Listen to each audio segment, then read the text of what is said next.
বাড়ির ঘুরে আপনাদের বলেছি, নতুন করে তো বলার কিছু নেই। বারাসাত কোর্ট ক্যাপিটাল পানিশমেন্ট, আগের সরকার 16টা পিপি বদল করে আসামিদের খালাস করার ব্যবস্থা করেছে। এবারে যে পরিবার ক্ষতিগ্রস্ত হয়েছে তারা সুপ্রিম কোর্টে গেছে, মামলা সুপ্রিম কোর্টে বিচারাধীন।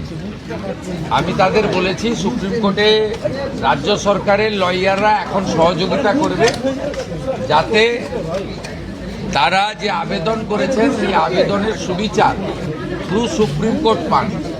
এই মুহূর্তে এটা রাজ্য সরকার বা রাজ্য পুলিশের হাতে নেই।